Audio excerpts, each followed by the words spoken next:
నేను మంచిగా చెప్తున్నాను, ఇప్పుడైనా సరే మనం శాంతిగా పోదాం. జగన్మోహన్ రెడ్డి గారు ఇక్కడ రిషికొండలో 500 కోట్లు ఖర్చు పెట్టి బిల్డింగ్ క్యాంప్ ఆఫీసు ఓపెనింగ్ చేస్తున్నారట. స్వామి స్వరూపానందని పిలిచారట. నిజమేనా? ఆయన వచ్చారా? తెలీదా? నేను వచ్చాను. ఇదేనా రిషికొండ ఎంట్రన్స్? ఏది ఇదే అంట. నన్ను ఇక్కడ పోలీసులు ఆపారు. ఎందుకు ఆపారు చెప్పలేదు. ఎవరు నోరిప్పు మాట్లాడలేదు కదా. చట్ట విరుద్ధంగా పోలీసులు పనిచేస్తే నేను పవన్ కళ్యాణ్ కాదు వెళ్ళిపోవడానికి. మొన్న చూశారు కదా 3 టౌన్ లో నన్ను అమర నిరాహారదీక్ష ఆపినప్పుడు. నిన్న స్టీల్ ప్లాంట్ లో కోర్టు 17 లో ఆర్గ్యూ చేసి స్టీల్ ప్లాంట్ అమ్మకుండా మోదీకి అదానికి విరుద్ధంగా ఆర్డర్ తీసుకొచ్చా. ఇక్కడే ఒకరేమో అనుమానిస్తున్నారు ఏమైనా నరదానం జరిగిందా అని క్వశ్చన్. మీడియాను ఎందుకు పిల్లలేదు? కేసీఆర్ గారు అప్పుడు నరబలి చేశారు సెక్రటరేట్ ని. ఓపెన్ చేయకుండా ఫిబ్రవరి 17 లాస్ట్ ఇయర్ ఆపాను. కోర్టుకెళ్ళి 5 సార్లు ఆర్గ్యూ చేసి. ఇక్కడ ఎందుకు సీక్రెట్ గా ఏదైనా జరుగుతుంది? సీఎం గారు రావచ్చు, మంత్రులు వచ్చినప్పుడు ధైర్యంగా ఓపెన్ చేయొచ్చు. ఇది సీక్రెట్ బిల్డింగ్ కాదు కదా, గవర్నమెంట్ ప్రాజెక్టే కదా. ఎందుకు నాలాటోని పిలవచ్చు కదా, మద్దతు తీసుకోవచ్చు కదా, రాష్ట్రం అభివృద్ధి చేయొచ్చు కదా. ఇలాంటిది ఇంత సీక్రెట్ అజెండా ఎందుకు? నన్ను ఇది మా ఇంటికి వచ్చి ఆఫీస్కి హౌస్ అరెస్ట్ కి వచ్చారట. దేనికి?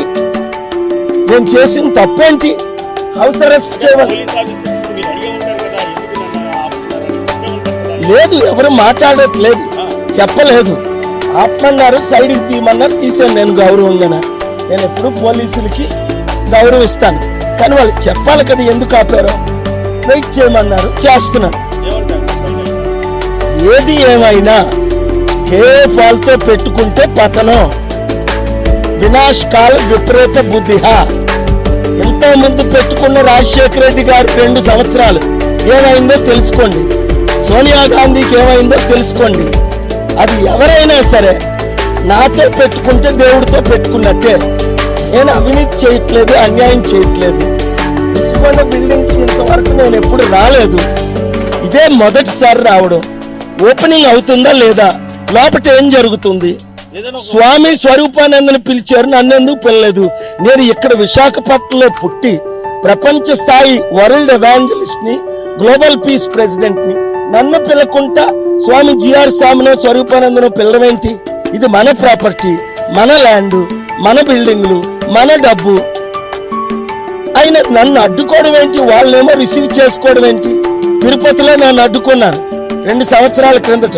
ఏమైందో తెలుసు కదా అక్కడ పోలీసులకి.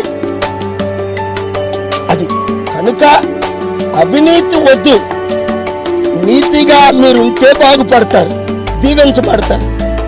మొన్న జనవరి 9ని